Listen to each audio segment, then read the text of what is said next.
আমার নাম মোহাম্মদ রাসেল। দেশের বাড়ি ময়মনসিংহ ভালুকাতে। আমি এখানে এসেছি 2017 সালের নভেম্বরের 3 তারিখে।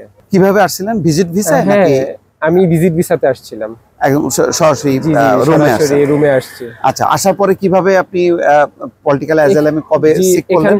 এখানে থেকে বাঙালিদের যারা এখানে অভিজ্ঞ তাদের পরামর্শ অনুযায়ী আমি এখানকার পুলিশ স্টেশনে গিয়ে উকিল নিয়ে একটা অ্যাজাইলাম মারি। তারপর ওইখান থেকে আমার মানে ডকুমেন্ট শুরু হয়। আচ্ছা, পরবর্তীতে প্রায় 2.5 বছর লেগে যায় আমার ডকুমেন্ট পেতে। আচ্ছা, বাট তারা শুরু থেকে কাজ করার জন্য একটা টেম্পোরারি ডকুমেন্ট দিয়েছিল। আচ্ছা, স্টে পারমিট। জি, স্টে পারমিট। আচ্ছা আচ্ছা, তারপরে এখন কি পর্যায়ে আছে আপনার? এখানে আলহামদুলিল্লাহ এখন আমার 4টা বিজনেস আছে।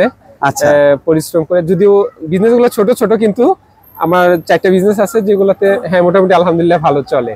প্রথমে যে আসলেন তারপরে তো একটা অনিশ্চয়তার জীবন যা হয় সবারই কাটে, তাই না? হ্যাঁ, অনিশ্চয়তার জীবনটা যখন শুরু হয়েছিল অনেকটা উদ্বিগ্ন ছিলাম, মানে কিছুটা হতাশ ছিলাম যে এখানে কিভাবে কি করব, কিভাবে শুরু করব। তো এখানে যারা পুরাতন বাংলাদেশি আছে তারা অনেক হেল্প করেছে এবং প্রথমেই তারা পরামর্শ দিয়েছিল যে এখানে ভাষাটা ভালো করে শিখতে হবে। তো আমি প্রথম ফোকাসটাই করেছিলাম ভাষার দিকে। আচ্ছা, তো ভাষা শিখতে শুরু করেছিলাম। এখানে বাঙালিদের ইনস্টিটিউশন আছে যেগুলা থেকে ভাষা শেখায় এবং সফটওয়্যার আছে ওইগুলা থেকে, এবং অফিস ইতালিয়া যে আমাকে অনেক ভালো হেল্প করেছে ভাষা শিখতে। তো এই জীবন সংগ্রামটা কতদিন লাগছে মোটামুটি এই ভাষা শেখা থেকে শুরু করে ব্যবসা শুরু করতে? আমার প্রায় 2.5 বছর লেগে গেছে ভাষা শেখা এবং প্লাস পাশাপাশি ব্যবসাতে ঢুকতে। আচ্ছা, তো অনিশ্চয়তা ছিল কিন্তু পরিশ্রমটা সেভাবেই। জি আলহামদুলিল্লাহ, আমি পরিশ্রম করেছি এবং আমার ইন্টেনশন ছিল এবং আমার একটা নির্দিষ্ট থিংকিং নিয়ে এগোচ্ছিলাম।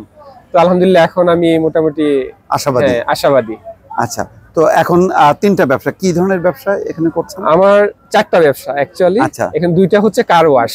আচ্ছা, কার ওয়াশ, আর এখানে একটা আছে, এখানে এটা হচ্ছে fruits juice plus fast food, এবং আরেকটা হচ্ছে যেটাকে ইতালিয়ান ভাষায় কাজালিঙ্গা বলে, যেখানে ওই বিভিন্ন ধরনের নিত্য প্রয়োজনীয় জিনিসগুলো সেল করা হয় ঘরের।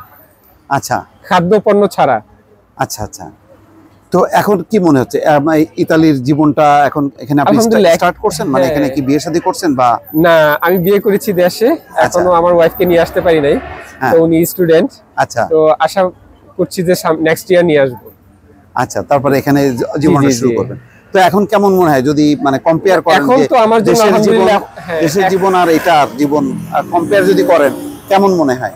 অ্যাকচুয়ালি দুইটাই ভালো। দেশে প্যারেন্টসদের সাথে থাকা যায়, আত্মীয় স্বজনদের সাথে থাকা যায়, ওইটা এক ধরনের মজা বা শান্তি। আর যেখানে আসি এখানে আমি মোটামুটি একজন প্রতিষ্ঠিত বলতে পারেন যে, আর এখান থেকে আমি দেশের আমার ফ্যামিলির চাহিদা মিটাইতে পারতেছি এবং আমি আরো 10 জনকে দেখতে পারতেছি। এটা একটা স্যাটিসফ্যাকশন। আলহামদুলিল্লাহ দুইটা দিকই আমার জন্য ভালো লাগছে। অর্থাৎ দেশে পরিবারকে মিস করতেছেন কিন্তু এখানে যে অর্থনৈতিক যে স্বাচ্ছন্দ্য বা নিরাপত্তা সেটা নিশ্চিত হয়েছে আলহামদুলিল্লাহ। জি, এটা আমি তো এখানে এই যে ব্যবসা বাণিজ্য করতে যে কোনো রকম হ্যাসেল পোহাইতে হয় না? হ্যাসেল তো পোহাইতে হয়, তো সেটা খুব বেশি হ্যাসেল পোহাইতে হয় না, খুব বেশি না। যদি সেটা একটু মানে বুদ্ধি করে ওভারকাম করা যায় সেটা মানে অনেক সহজেই করা যায়। আচ্ছা, কারণ এখানকার আইন শৃঙ্খলা, নিরাপত্তা সবকিছু অনেক ভালো এবং দেশ হিসেবে অনেকটা মানবিক। মনে করেন আপনি ভালো করছেন, এরকম কি অনেকে ভালো করতেছে নাকি সবাই পারছে না? আসলে সবাই পারছে না ভালো করতে। অনেকে এসে হতাশ হয়ে যায় বা তাদের থিঙ্কিংটা অন্যরকম থাকে, যে তারা শুধু চাকরির মধ্যে সীমাবদ্ধতা থাকবে এরকম কিছু থিঙ্কিং করে। আমি তো শুধু চাকরির পিছনে ছুটি নাই, আমি চিন্তা করছি যে বিকল্প ভালো ওয়েতে কিভাবে কি করা যায়। আচ্ছা, আমি ওই থিঙ্কিংটা থেকে প্রথম যারা আমাদের এখানে বড় ভাইদের পরামর্শ অনুযায়ী আমি প্রথম ভাষাটা আয়ত্ত করছি এবং তারপরে আমি বিজনেস শুরু করছি। আচ্ছা, তো মানে অধিকাংশই তো চাকরি শুরু করে। হ্যাঁ, আমার জীবনটাও কিন্তু চাকরি থেকে শুরু। চাকরি, আচ্ছা। তারপরে আমার মানে ইচ্ছা ছিল না যে আমি খুব বেশি দিন চাকরি করব। আচ্ছা, আমার সবসময় ইচ্ছা ছিল কিছুটা আমি সেভিং করব, কারণ যদি আমার কাছে টাকা না থাকে আমি ব্যবসা করতে পারবো না। তো আমি আমার লাইফটা শুরু করছি আমি সেভিংস দিয়ে। আর দেশে অল্প কিছু ঋণ ছিল, ওইগুলো প্রথমে আমি শোধ করছি, তারপরে আমি সেভিং করার চেষ্টা করছি। আলহামদুলিল্লাহ আমার পরবর্তীতে সহজ হয়ে গেছে আমার লাইফ। আচ্ছা, চাকরি থেকে তাহলে আপনি ব্যবসাতে আসছেন এবং এখন মোটামুটি ব্যবসায় ভালোই করছেন? হ্যাঁ, আলহামদুলিল্লাহ ভালো করছি।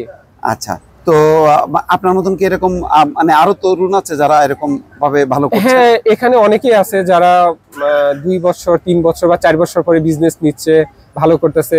আমাদের কাছে যারা আসে তাদেরকেও আমরা বিভিন্নভাবে সহযোগিতা করার চেষ্টা করি, পরামর্শ দেই, এবং যেটা অনেস্টলি যে পরামর্শটা দিলে তাদের জন্য সঠিক পথটা খুঁজে পাবে ওইরকম কিছু বলার চিন্তা ভাবনা করি। মানে পজিটিভটা বলার চিন্তা করি সবসময়, নেগেটিভটা কাউকে দেওয়ার চেষ্টা করি না কখনো। আচ্ছা, বিয়ে করছেন কত বছর? জি, আমি বিয়ে করেছি 1.5 বছর হলো। 1.5 বছর, তার মানে এখন স্ত্রীকে নিয়ে আসার অপেক্ষায়? হ্যাঁ, আমি আমার আপনার স্ত্রী কি করেন, ওখানে কিছু করেন? জি, আমার ওয়াইফ ঢাকা ইউনিভার্সিটিতে মাইক্রোবায়োলজিতে পড়ে। আচ্ছা, পড়াশোনা শেষ নাকি? না, এখনো শেষ হয়নি, 4 মাস বাকি আছে। 4 মাস। তাহলে ওটা শেষ হওয়ার পরে নিয়ে আসবেন? আলহামদুলিল্লাহ। আচ্ছা, তারপরে এখানে কি ইচ্ছা আছে? এখানে ইচ্ছা আছে ওনাকে এনে এখানে মাস্টার্সে ভর্তি করাবো। অনেক ধন্যবাদ ভাই। আপনাকে অনেক ধন্যবাদ, কষ্ট করে আসছেন আমাদের দুঃখ সুখ দেখার জন্য। আমাদের খুব ভালো লাগে মানে যখন দেশের কোনো মানুষের পরিচিত মুখ বা দেশি মুখ আমরা দেখি। আপনাকে অনেক অনেক ধন্যবাদ।